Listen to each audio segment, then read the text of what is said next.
오늘은 제가 얼마 전에 여러분께 소개시켜드린 2022년 올해의 책이자 대구미 필독서라고 감히 제가 추천하는 고통의 비밀, 이 책의 내용을 쭉 몇 편에 걸쳐서 이야기를 해볼 텐데 저는 통증의 전문가가 아닙니다. 이분이 전문가죠. 이 저자분이 몬티 라이언 박사님이신데 옥스퍼드 대학교 소속 연구원이면서 현재 의사입니다. 그런데 이분이 왜 통증의 그 권위는 분이시냐? 2020년 영국 왕립의학협회 통증 분야 논문상을 수상하신 분이고, 이제 논문만 잘 써서 좋은 책을 쓸 수는 없죠. 이분은 전문 작가이기 때문에 책에 거의 완벽에 가깝게 쓰였습니다. 그래서 제가 이거를 올해 책으로 뽑은 이유는 책 자체가 훌륭하지만 주제가 통증이잖아요. 우리 인생은 통증과 고통과 함께 갈 수밖에 없는 것이고, 특히나 이제 고령화 사회를 살고 있기 때문에 통증, 특히 이 책에서 만성 통증에 대해서 이야기를 많이 하고 있거든요. 이제 만성 통증에 이제 시달리는 분들이 이제 너무 많기 때문에 이 책이 정말 많은 분들에게 도움을 줄 수가 있고, 이제 본인이 만성 통증이 아니다 할지라도 주변에 가족분 중에 또 지인 중에 이 통증 때문에 힘들어하는 분들이 있을 수 있거든요. 그럴 때 이 책 같이 읽으시면 물론 중요한 거는 어떤 병이든 간에 담당 의사와 치료를 받고 또 상담을 하고 진료를 받는 거 중요합니다. 그런데 이렇게 우리 스스로가 할 수 있는 것들, 또 통증에 대해서 이해가 넓어지게 되면 통증 완화를 나아가서 치료까지 갈 수 있는 많은 이제 가능성이 열리는 것이거든요. 그 가능성에 제가 생각했을 때 정말 최고의 책 중에 하나가 바로 이 고통의 비밀이라 할 수가 있겠습니다. 이제 앞부분부터 제가 이제 책을 여러분과 이제 읽어가면서 이제 알아볼 텐데, 아마 제가 이제 발췌독을 해드리면서 추가적으로 제 의견이 있으면 덧붙이도록 할 텐데, 일단은 이 목차를 보시면 뭐 완벽합니다. 우리가 통증에 대해서 자세히 알 수밖에 없는데, 이제 1장은 통증의 본질은 무엇인가? 내 몸을 지키는 방어 시스템. 통증의 본질이 중요합니다. 제가 저번에 말씀드렸죠? 통증이라는 것은 조직 손상의 척도가 아니라 우리 몸을 보호하기 위한 반응이다. 이거를 이해하는 것이 핵심이다. 더 플러스 알파, 통증은 뇌가 만든다. 2장, 통증이 없는 삶은 축복일까? 통증을 느끼지 못하는 사람들의 이야기. 그러면서 통증을 우리의 가디언, 그러니까 통증은 정말 싫어, 이런 게 아니라 통증은 정말 우리 삶의 수호천사이구나 라는 관점을 가질 수가 있습니다. 3장은 통증과학의 새로운 화두, 관심 전환과 상상력을 이용한 통증 완화. 4장 플라세보 효과는 정말 존재할까? 기대와 예측의 효과. 이 4장 정말 재밌습니다. 5장 통증의 의미는 무엇일까? 통증의 정서적 요인. 제가 통증을 뭐라고 그랬죠? 통증은 생물, 심리, 사회적 모델로 이해를 해야 된다. 그러니까 이 통증은 정서적 측면이 매우 중요하다라는 걸 우리가 알 수가 있는 것이죠. 자, 6장 고통도 즐거울 수 있다. 고통과 쾌락의 양면성. 7장 통증은 왜 전염성이 강할까? 신경 공명을 알아보는 통증의 의미. 8장 사회적 통증에 주목하라. 마음의 통증. 제가 생물, 심리, 사회적 모델로 이해하라. 그래서 이 사회적 통증이 얼마나 그 의미가 있는지, 그래서 이걸 통해서 우리가 사회적인 관계를 통해서 얼마나 통증을 완화할 수 있는지도 알 수가 있습니다. 9장 인종, 문화, 신념과 통증의 관계, 수용과 희망이 전하는 메시지. 이게 보면은 정말 뭐랄까, 우리가 갖고 있는 고정관념이 있잖아요. 인종 간에. 그게 없다고 이제 생각하는 사람조차도 좀 있습니다. 그래서 그게 어떻게 나타났냐면, 자기도 모르게 인종에 따라서 고통을 느끼는 것이 다르다라고 무의식 중에 생각을 하는 거예요. 참 흥미로운 주제이기도 하지만 씁쓸한 내용이 담긴 그런 장이고, 10장은 현대사의 역병, 만성 통증을 악화시키는 현대의 삶. 이게 내용이 전체 다 좋은데, 특히나 이 만성 통증에 대한 이 부분은 이 책의 백미라고 할 수가 있겠습니다. 11장 통증이 사라지지 않는 이유, 신경 가속성으로 밝히는 통증의 비밀. 통증은 뇌가 만든다. 그거에 이제 핵심적인 내용이 담겨 있는 거고, 12장 새로운 희망을 찾아서 통증 치료의 혁명, 특히 만성 통증을 어떻게 바꿀 수 있는지가 나오는데, 그 중에 하나가 뭐냐? 이 책을 읽는 것만으로도 통증이 완화된다. 완화될 수 있다. 라는 것이 과학적으로 밝히는 내용들이 나옵니다. 그래서 그 외에도 우리가 통증을 완화할 수 있는, 특히 만성 통증을 완화시킬 수 있는 여러 가지 행동, 개인의 행동들이 있거든요. 그 내용이 담긴 그런 책입니다. 그러면 이번 시간에는 이 책의 이제 책은 서문 프롤로그를 잘 써야 되거든요. 그래서 우리 책을 쭉 이제 알아가 볼 텐데, 제가 프롤로그를 한번 발췌독해서 읽어 드릴게요. 그래서 이 내용도 쫙 음미하시면서, 이 책에 이런 내용을 담고 있구나. 우리가 이걸 통해서 통증의 본질과 더 나아가서 통증 완화의 길이 어떻게 열릴 수 있는지를 알 수가 있구나 라는 걸 알 수가 있습니다. 제가 읽어 드리도록 하겠습니다. 우리는 통증에 대해 잘못 알고 있다. 상당히 도전적인 말이지만 대체로 사실이다.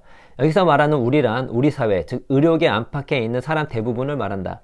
우리는 통증의 본질을 오해하고 있고 그 오해로 수많은 사람의 삶이 망가지고 있다.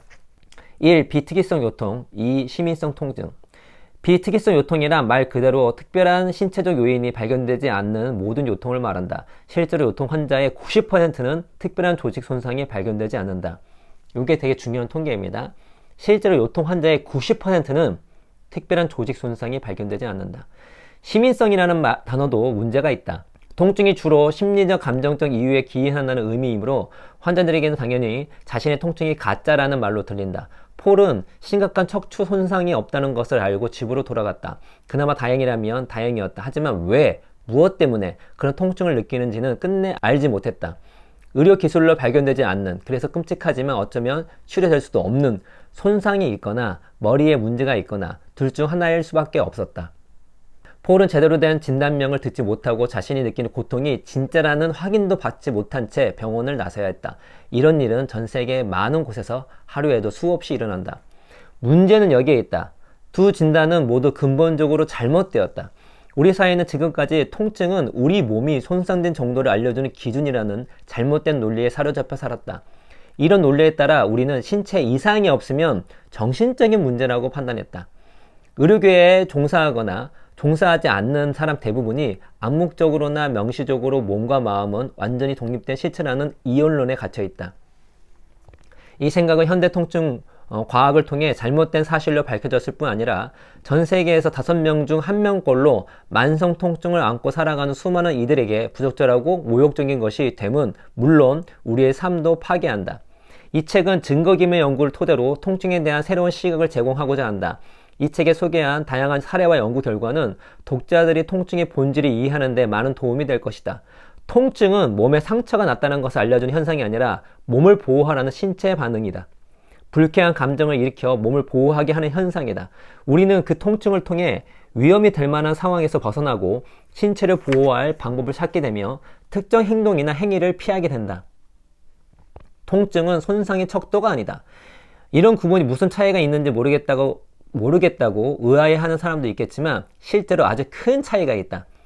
통증이 머릿속에서 만들어질 수 있지만 가짜가 아닌 이유를 이해할 수 있고 플라시보 효과와 환상통에 이르는 통증의 까다로운 성질을 이해할 수 있으며 왜 많은 사람의 손상된 신체 부위가 완전히 치유된 후에도 통증을 계속 느끼는지, 왜 모든 통증이 진짜인지, 몸에 상처가 없어도 왜 통증이 있을 수 있는지를 이해할 수 있다. 무엇보다도 설명할 수 없는 이유로 오랫동안 통증을 안고 살아가는 사람들에게 왜 그런 통증을 느끼는지에 대한 답을 제시하고 회복에 대한 현실적인 희망을 줄 수 있다. 나는 의료계 종사자 대부분이 그렇듯 통증은 단지 질환의 증상이라고 생각했다.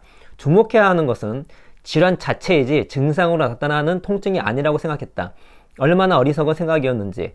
또한 나는 의사들이 조직 손상과 통증의 관련성이 적을 때가 많다는 사실을 받아들이기 힘들어한다는 것도 알았다. 우리는 환자들을 진찰할 때 진단 결과가 어떤 카테고리 안에 맞아떨어지는 것을 좋아한다.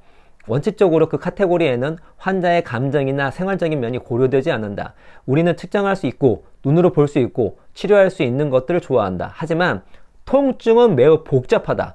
어떤 의미에서 놀랍도록 인간적이다. 통증에 대한 무지는 우리 삶과 공동체에 엄청난 영향을 미친다. 이제는 진실을 널리 알릴 필요가 있다. 만성 통증에 시달리는 인구가 유행처럼 늘고 심신장애의 주요 원인으로 지목되고 있지만 우리 사회는 이에 대한 대처가 매우 부족한 실정이다. 통증에 대한 잘못된 시각은 비단 통증을 안고 살아가는 이들에게만 문제되는 것이 아니다. 전통적으로 여성과 소수민족, 정신질환자, 어린아이들은 통증 호소에 있어 신뢰할 수 없는 그룹으로 여겨져 그들에 대해 통증을 덜어주는 치료가 제대로 이루어지지 않았다. 과학적인 검사로 나타나지 않는 통증을 호소하거나 그 통증이 눈에 보이지 않는 측정할 수 있는 원인이 아니면 의사들은 그들이 겪는 고통이 과장되거나 진짜가 아니라고 판단해왔다. 이제는 변화가 필요하다. 이 책은 통증으로 고통받는 많은 이들과 그들을 돌보는 사람들, 혹은 통증이라는 흥미로운 현상에 대해 더 자세히 알고 싶은 사람들을 위해 쓰였다. 또한 이 책은 어떤 배경을 가진 독자라도 쉽게 이해할 수 있게 쓰였다. 통증의 본질에 관해 더 자세히 알고 싶은 사람은 책 뒤에 수록된 용어사전과 참고 문헌을 살펴보기 바란다. 이 책을 통해 나는 우리가 통증에 굴복할 필요가 없으며 통증과 싸우면서 인생을 낭비할 필요가 없다는 것을 보여주고 싶다. 우리에게는 다른 대안이 있다. 그러나 이 책은 자가치유를 돕기 위한 것은 아니다. 마지막 장에 다양한 증거기만 치료법의 목록을 실어두긴 했지만 독자들이 이 책을 통해 통증을 일으키는 근본 원리를 이해하기 바란다. 그 이해를 토대로 자신에게 도움이 될 만한 방법을 적극적으로 찾아보기 바란다. 통증에 관한 주제는 논쟁이 끊이지 않는다. 통증은 본질상 감정에 관한 것이므로 모든 사람은 자신만의 확고한 의견을 가지고 통증이라는 주제에 접근한다. 하지만 인간은 쉽게 편견에 좌우되는 존재다. 편견 중에서도 가장 강력한 편견은 아마 개인의 경험이 될 것이다. 개인의 경험은 다른 사람에게 똑같이 나타날 수 없고 따라서 일반화할 수도 없다. 나에게는 오랜 고질병인 과민대장증후군이 있는데 최면 치료를 받고 꽤 효과를 보았다. 최면 치료는 내가 의대에 다니는 동안 한 번도 들어본 적이 없었고 예전에는 나조차 비웃었던 분야다. 하지만 고통에서 벗어난 내 경험은 기적에 가까웠다. 최면요법이 특정 형태의 통증에 효과가 있다는 사실은 과학적으로도 입증된 바가 있지만 모든 통증에 기적적 효과를 발휘하지는 않으므로 최면요법의 효과를 적극적으로 알리고 싶은 유혹은 참아야 했다. 통증은 복잡하고 가변적이며 측정하기 매우 어렵다. 우리에게는 최면요법에 관한 수많은 데이터가 있지만 이는 다양한 방법과 상충하는 결과들을 토대로 나온 것이다. 과학자와 의사 간에 그 증거들의 해석을 두고 논란이 끊이지 않는 것은 어떻게 보면 당연한 일이다.